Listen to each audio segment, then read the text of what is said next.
Fala galera, eu sou Heraldo Luiz e esse é mais um vídeo do canal Analítica Sem Dúvidas.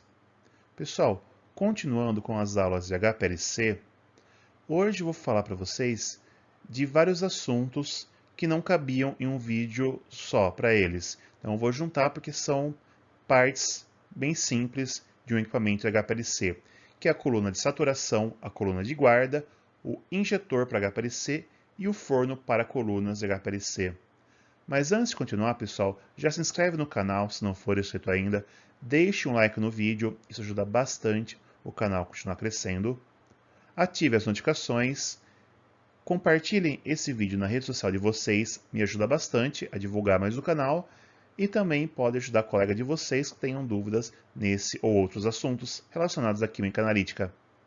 Sigam o canal na rede social que eu vou deixar aqui na tela e também na descrição do vídeo. Agora sim, vamos para a aula. Bom, pessoal, já falei para vocês em vídeos anteriores a respeito da fase móvel para HPLC. Quem não viu ainda o vídeo ou não lembra, confere aqui o vídeo no card. Também sobre colunas, as características que devem ter,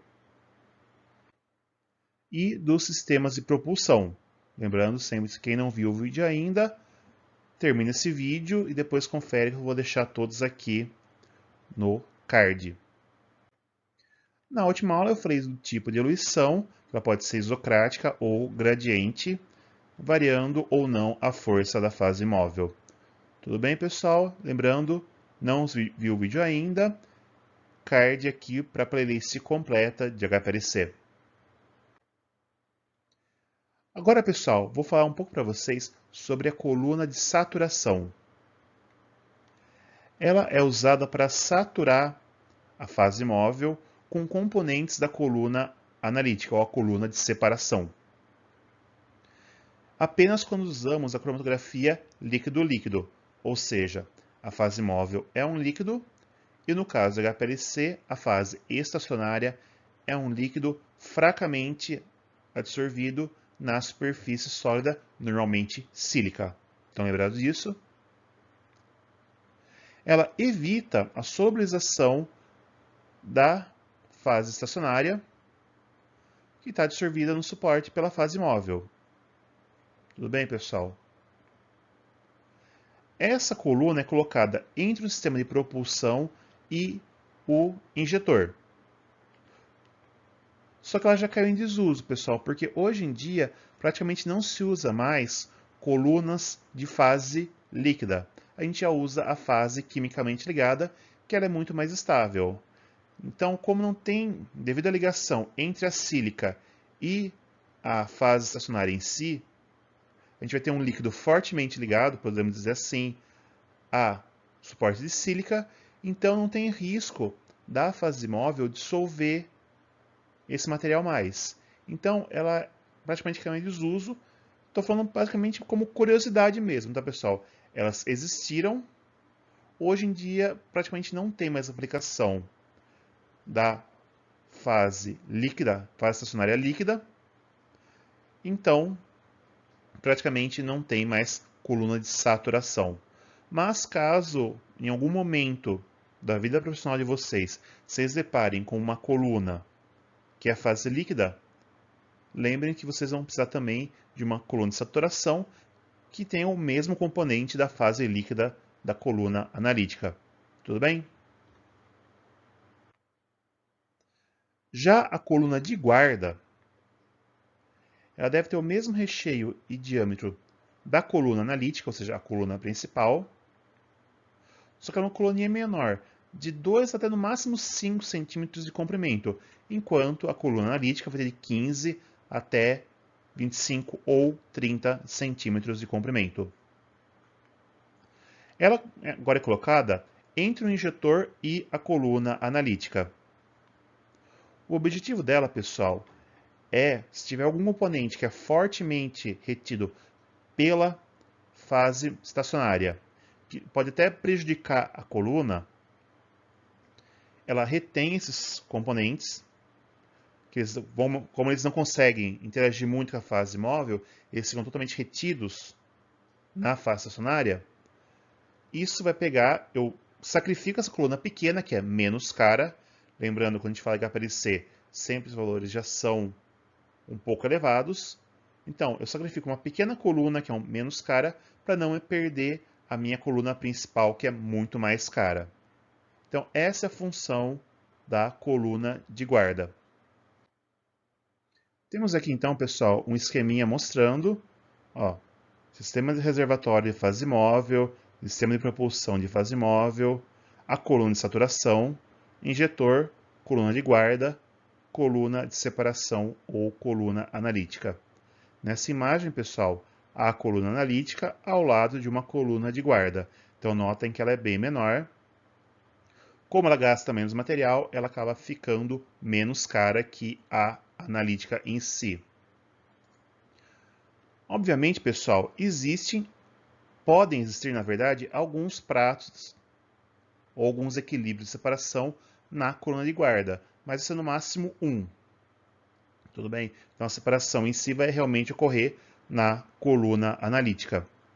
Muita gente confunde a coluna de saturação com a coluna de guarda. Então, lembrando, para enfatizar, coluna de saturação é utilizada apenas quando se usa uma coluna de fase líquida. Então, eu saturo minha fase móvel com o mesmo líquido que usa na coluna de separação, para evitar que a fase móvel solubilize essa fase líquida, que está, novamente, fracamente absorvida sobre um suporte sólido, a fim de preservar a coluna. A coluna de guarda tem função de absorver os componentes que seriam fortemente retidos pela coluna, a fim de preservá-la, de guardá-la. Tudo bem, pessoal? Então, nunca confundam essas duas colunas. Lembrando, coluna de saturação está em desuso. Já o injetor, pessoal, diferente do injetor para CG, esse aqui é basicamente bem mais simples. Ele é apenas um sistema de válvulas, tem só realmente um tipo de injetor, não tem injetor aquecido, nada, com uma alcinha de amostragem, que ela pode ter um volume de 5 até 20 microlitros. E essas alças podem ser trocadas, pessoal. Você pode ter várias alças e é fácil trocá-la. Elas são de ou Teflon, né, ou aço inoxidável, que são materiais mais inertes aos principais componentes da fase móvel. Então você preenche a alça com tua amostra, usando uma seringa ou um injetor automático. E tem a rotação, que pode ser manual, se a injeção for manual, ou automática, se for um injetor automático. Você conecta essa alça de amostragem com o fluxo da fase móvel antes da coluna. Como eu falei, ela pode ser manual ou automática. Temos aqui, pessoal, um exemplo. Então, quando você está injetando a amostra, que pode ser ou manualmente, como eu falei, ou através do injetor automático, está preenchendo todo esse volume aqui. Tudo bem? Enquanto isso, a fase móvel está vindo aqui do sistema de propulsão e indo para a coluna. Lembra muito o sistema de injeção de gases em CG. Tudo bem? Daí eu giro essa válvula, essa pecinha aqui vem para cá, conecta aqui, começa a vir a fase móvel, tá vendo? Para cá, começa a empurrar a minha amostra, essa conexão, então conectou agora aqui na coluna, e começa a enviar a minha amostra com meus analitos para a coluna. Tudo bem, pessoal? Então, é basicamente isso, um sistema de injeção em HPLC, tanto automático quanto manual. Aqui, pessoal, temos para ilustração um sistema de injeção manual. Notem que aqui está a amostragem e aqui está a válvula. Ela vai ter a função load e flow, sempre vai estar em inglês, pessoal, dificilmente você vai achar em português. Então, você gira essa válvula nesse sentido, deixa no modo carregamento, que é no load. Aqui tem um septozinho que você vem com a seringa e a agulha, fura esse septo e começa a encher a alça. Normalmente do lado vai ter um dreno. Na hora que você vê que está começando a sair solução pelo dreno, quer dizer que você já preencheu completamente a alça, então já tem o volume correto para injetar. Gira a válvula, daí a solução, a amostra no caso, ou padrão, começa a ser arrastada pela fase móvel para a coluna. Existem os automáticos, que é igual de CG também, pessoal. Você põe os frasquinhos aqui, pode ser em carrossel, pode ser em bandeja, dá um braço mecânico, pega o frasco, injeta a agulha, puxa solução, leva para o injetor e faz o mesmo processo. Muito importante, pessoal, do mesmo jeito que você tem que filtrar a fase móvel, você filtra também as amostras em filtros. Esse aqui é de 0,22 micrômetros de porosidade, do diâmetro do poro. Tudo bem? Ou você filtra usando seringa mesmo, isso aqui é um filtro para seringa. Você filtra antes de colocar no frasquinho e levar para o injetor automático, ou então aqui vem a agulha e você faz a injeção manualmente. Tá?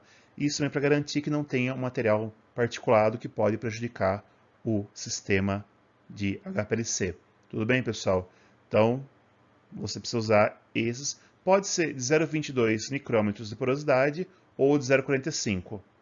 Tudo bem? E também, assim como tem diversos materiais para o filtro de fase móvel, também tem diversos materiais para o filtro de seringa para as amostras. Agora, pessoal, forno para a coluna. Ele é para manter a coluna aquecida, assim como era usada no CG. A diferença, pessoal, é que ela seca uma temperatura constante. Pessoal, não tem programa de temperatura em HPLC. O equivalente ao programa de temperatura do CG em HPLC é a eluição por gradiente que eu falei no último vídeo. Tudo bem? Por que é usado o forno? Quando você aumenta a temperatura, você tende a diminuir a viscosidade de líquidos, o que pode melhorar o transporte de massa, ou seja, pode facilitar. Pode. Porque também, pessoal, o aumento de temperatura pode aumentar o coeficiente de difusão, lembra lá da equação de Van Dinter? E pode causar um alargamento de pico. Então, tudo vai depender da tua fase móvel e do tipo do teu analito. Tem colunas que não precisam de fornos, separações que não precisam de fornos de aquecimento, algumas outras precisam. Normalmente, troca iônica atrapalha muito o aquecimento da coluna. Tudo bem? Então, tudo vai depender do teu método. Tá vendo, pessoal, que não vale a pena fazer uma aula só para o forno? É isso aqui que tem para falar de forno em HPLC. Temos aqui, pessoal, o exemplo de um forno. Tá? Então, aqui dentro ficaria a coluna e tem aqui o controle de temperatura, que você antigamente comprava-se à parte. Antigamente, os HPLCs, na verdade, você comprava modularmente. Então, você comprava um módulo de injeção, um módulo de propulsão de fase móvel, um módulo de coluna e um módulo de detector, ou vários módulos, e ia só trocando. Você podia montar o HPLC conforme a sua necessidade e até trocar peças. Entendeu? Eram realmente módulozinhos. Se você olha equipamentos HPLC, sim, até acho que 2015, 2016, pessoal, era tudo modular. Recentemente, acho que o finzinho do ano passado, foi um técnico no meu laboratório fazer uma manutenção. Ele falou que hoje em dia o injetor, o sistema de propulsão e o forno agora é um módulo único. Dificilmente você compra separado. Então, você compra um bloco com 3 componentes e aí sim você muda os detectores. Tudo bem, pessoal? Mas isso sem falar. Peças simples que não valia a pena fazer uma aula completa, que é só um short. Então, pessoal, esse foi o vídeo de hoje, espero que tenham gostado. Pessoal, chegou até aqui, se inscreva no canal se não for inscrito ainda, deixe um like nesse vídeo, ative as notificações, compartilhe esse vídeo na rede social de vocês. Isso é de graça para vocês, não custa nada e me ajuda bastante, pois ajuda o canal a ser promovido e eu produzir mais conteúdo. Quem quiser e puder colaborar com o canal, o botão Valeu Demais já está ativo. Doe a quantidade que vocês puderem a partir de R$1. Pessoal, sigam o canal nas redes sociais, Facebook, Twitter e Instagram. Lembrando que eu sou mais ativo no Instagram. Vou deixar aqui na tela e também na descrição do vídeo. Dúvidas, pessoal, podem ser ou deixadas aqui nos comentários, ou enviadas através da rede social, ou então para o e-mail que é semduvidas@gmail.com. Pessoal, confira também outros vídeos aqui na tela, de repente pode ter mais assuntos que lhe interessem sobre química analítica. Tudo por hoje, até a próxima, valeu, tchau!